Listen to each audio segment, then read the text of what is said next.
Y'a pas tout le monde, bienvenue dans une nouvelle vidéo. Comment allez-vous? J'espère que vous êtes tous bien, que vous allez tous en forme.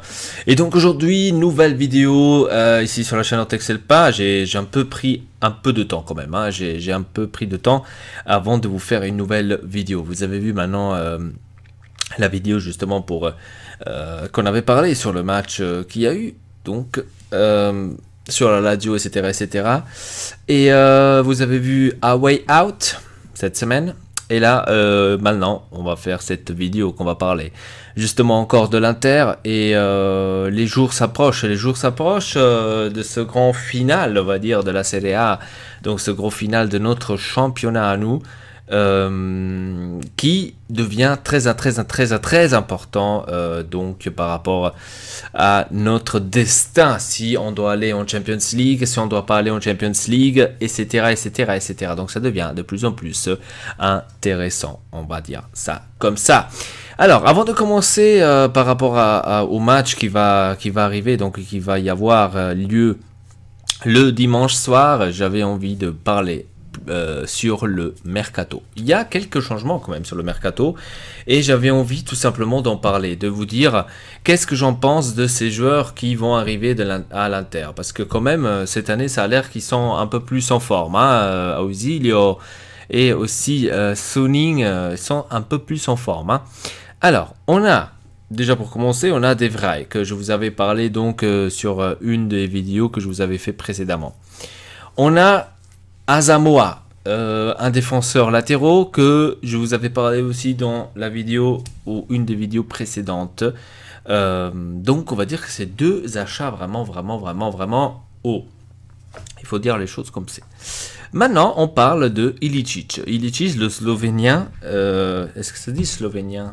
Ouais, j'espère. Ilicic, donc à ce qui paraît, serait prêt à venir à faire les visites médicales donc en même temps avec Lautaro Martinez qu'on a pris aussi bien sûr. Lautaro Martinez, l'attaquant de l'Argentine, l'équipe argentine, donc qu'on a pris aussi. Et à ce qui paraît, Ilicic, un autre attaquant, va être présent aussi à ce qui paraît à ce contrôle médical. Ilicic, je trouve, je pense que Ilicic pourrait nous aider beaucoup dans cette équipe. Maintenant, il ne faut pas comprendre les choses aussi de travers, hein, parce que j'ai vu que beaucoup de personnes, peut-être, ils ont compris la chose un peu de travers. Ilicic, à mon avis, ils l'ont pris pour le laisser sur le banc, c'est-à-dire pour avoir un remplacement, on va dire, potentiel, qui pourrait donner un peu plus de qualité quand, par exemple, un Icardi sort. Ça, c'est maintenant un exemple. Parce que je pense que l'année prochaine, je suis pas sûr, hein, mais moi, personnellement, je pense que l'année prochaine, on va jouer avec deux pointes, c'est-à-dire qu'on va jouer avec Icardi et Lautaro Martinez. Je suis pas sûr, mais je pense qu'on va jouer vraiment avec deux pointes. Et donc, pour avoir des remplacements ou un remplaçant d'attaque, on va dire, de niveau par rapport à Icardi et à Lautaro Martinez, on s'achète, je pense, Ilicic. C'est pas officiel, hein, donc c'est maintenant, on va dire, pratiquement aussi une rumeur, hein. Donc on dit que, à ce qui paraît, il va venir,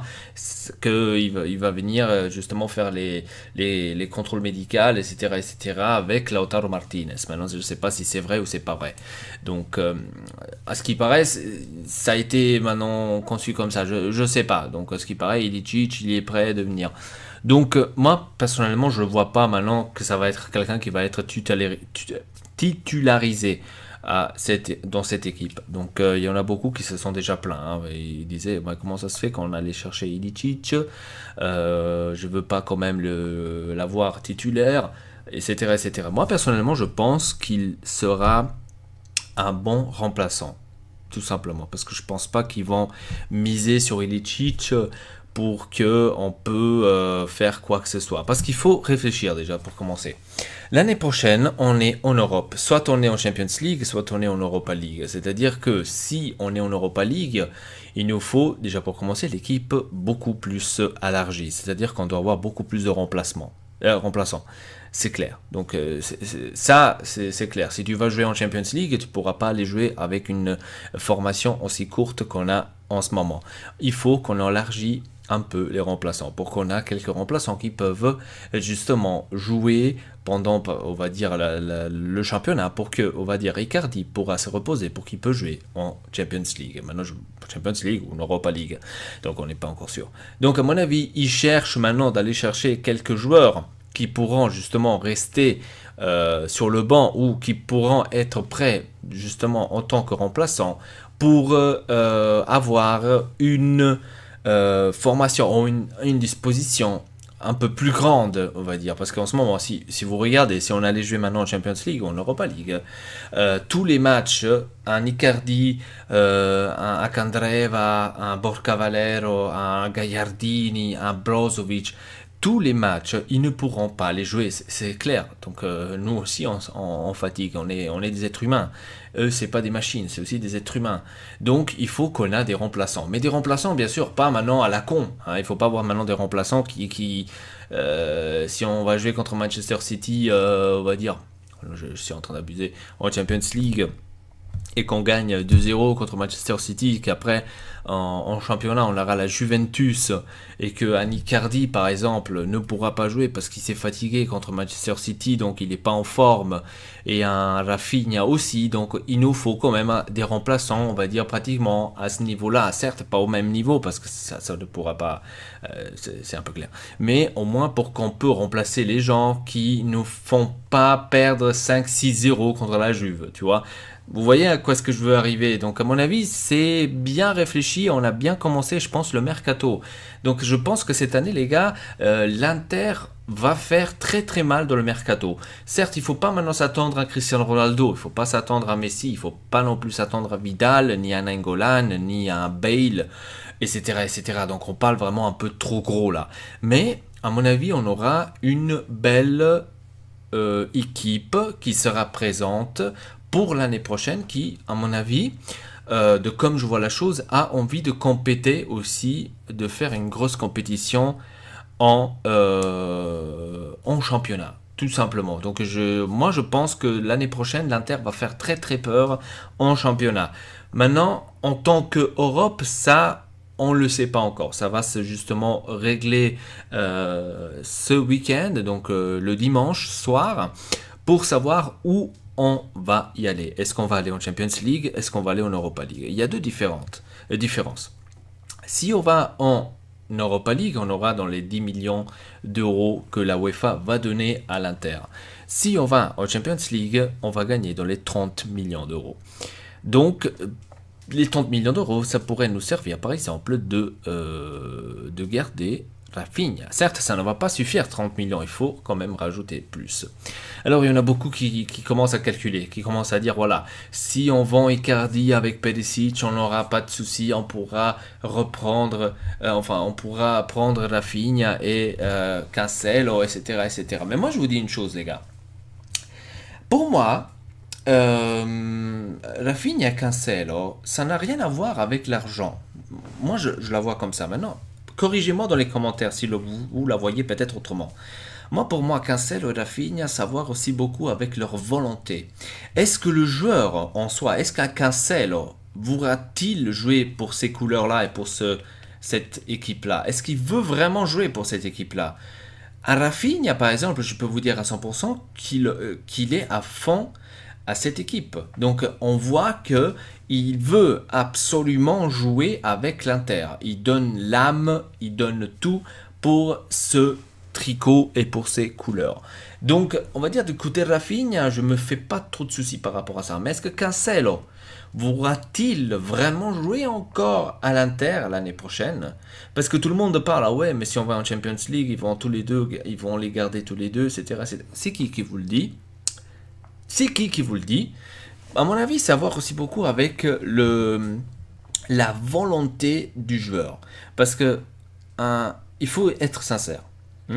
Si un club a un joueur qui ne veut pas être dans l'équipe, Le club, qu'est-ce qu'il fait avec ce joueur? Il ne le gardera pas, parce que justement, si tu mets ce joueur sur le terrain, il va pas te donner à 100% parce qu'il ne veut pas être là.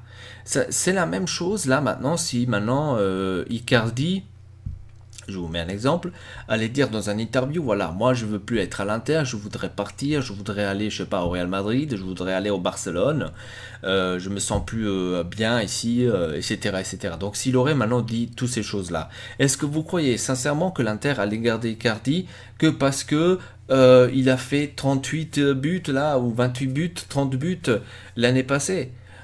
Pourquoi faire? Pour qu'après toute l'année il fera la gueule et qu'il nous fera plus, on va dire, gagner des matchs parce que le mec il a plus envie de rester dans l'équipe, il veut partir. Donc vous voyez à quoi est-ce que ça compte aussi beaucoup la justement ce que le joueur veut. Je pense que ça compte aussi beaucoup. Et donc dans le cas justement Rafinha, Cancelo, certainement Barcelone et Valencia, je crois que c'est Valence. Je veux pas te dire maintenant des conneries. J'espère que c'est celui-là, pas que c'est Séville, pas que je me trompe à nouveau. Séville ou Valence, l'un des deux. Chez Cancelo. Certes, eux, les clubs aussi, ils ont leur mot à dire. Ça, c'est clair et net. Barcelone aussi, il a son mot à dire. Il peut aller voir Rafinha et dire voilà, Rafinha, nous de Barcelone, l'année prochaine, on veut compter sur toi, fixe, titulaire. Si tu veux, tu peux rester. Donc après, c'est à Rafinha de dire, voilà, ah ok, si vous me gardez fixe, ok, je vais rester. Ou sinon dire, ah, non, non, non, merci, j'ai une autre équipe qui me tient beaucoup à cœur, que j'aimerais bien continuer à cette équipe-là. Je veux les ramener haut de ma propre force. Ils ont compté sur moi. Donc, à mon avis, savoir aussi beaucoup la décision du joueur.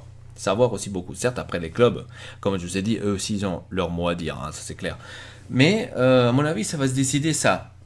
Ça va se décider sur ça. Ça va se décider sur les décisions des joueurs, à mon avis. Après, je sais pas. Dites-moi dans les commentaires comment vous voyez la chose. Hein. Après, on pourra en parler, en discuter dans une autre vidéo.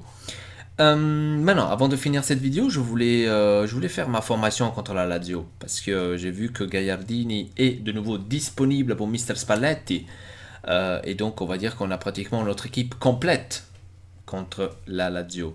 J'ai vu que la Lazio, Immobile et un autre joueur seront aussi disponibles parce qu'ils étaient blessés et donc comme par hasard contre l'Inter ils sont disponibles. Bien sûr, les autres, ils ont tous écrit en dessous, ouais, si on aurait gagné, après on aurait gagné contre une équipe qui n'est pas complètement là, ils auraient après dit qu'on a gagné facilement, etc., etc. Ouais, mais ça n'a rien à voir. Ça n'a rien à voir. Je pense que à ce moment-là, toutes les excuses sont bonnes, tu vois. Merci. Donc, c'est comme si là maintenant on allait perdre et on allait dire après ouais mais on n'a pas fait un mercato comme il fallait donc on a perdu à cause de ça, ça n'a rien à voir. Donc la formation contre la Lazio pour gagner à Rome, que moi je serai présent d'ailleurs, je serai présent, mais pas dans le stade, hein. Je serai présent à Rome le même jour, mais je ne vais pas regarder le match, je tiens quand même à... alors la formation pour battre la Lazio ou pour être compétitif. Alors, au but, bien sûr, Handanovic.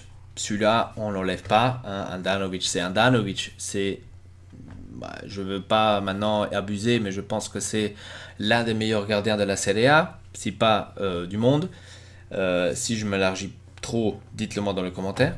En défense, bien sûr, hein, on n'enlève personne, on n'enlève rien à personne.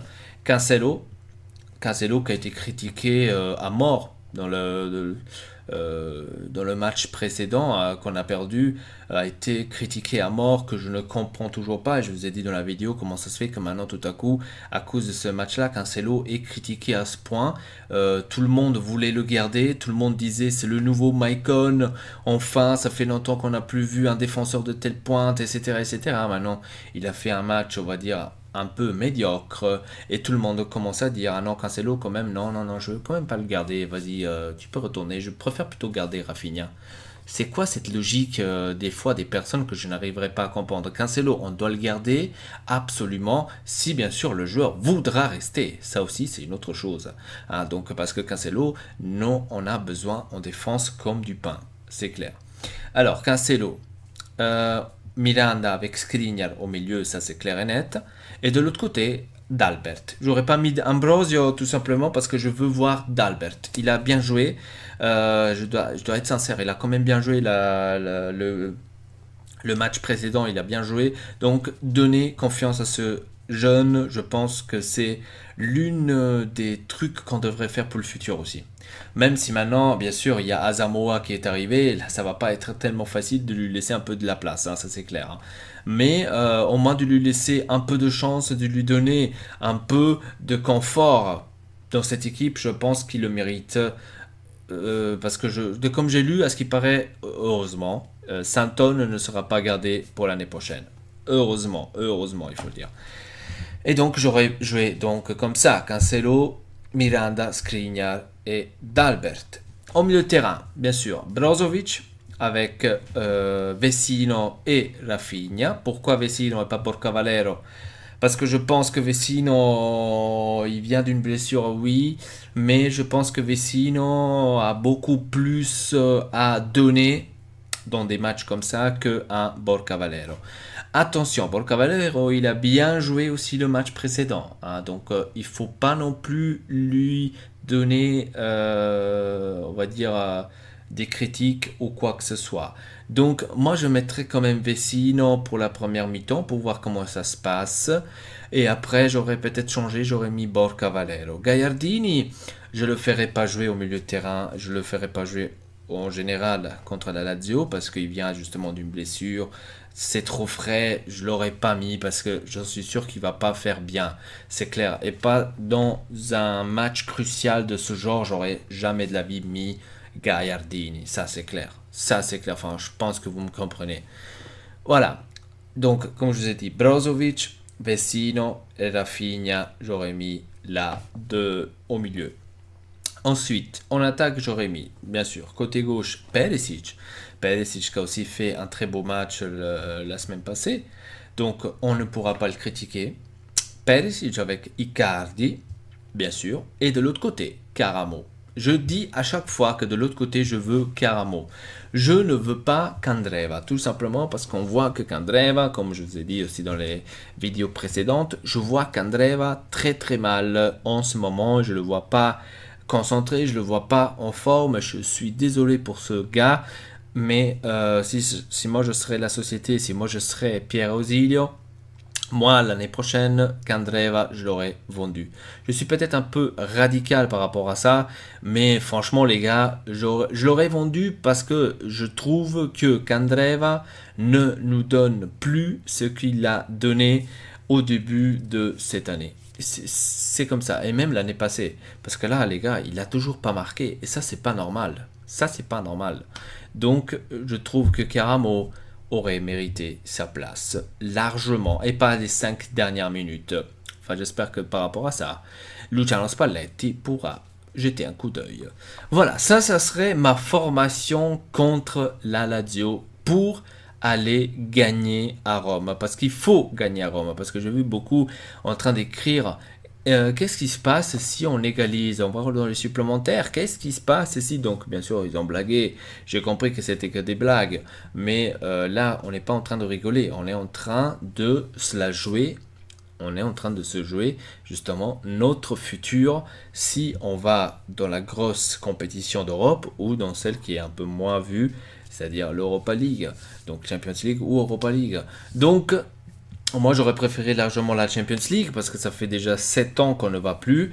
Et entendre aussi Ausilio dire pour l'Inter c'est un rêve d'aller en Champions League, ça me perplexe un peu parce que moi personnellement, en tant que supporter de l'Inter depuis longtemps, je dois dire que pour l'Inter ça doit être une obligation d'aller en Champions League.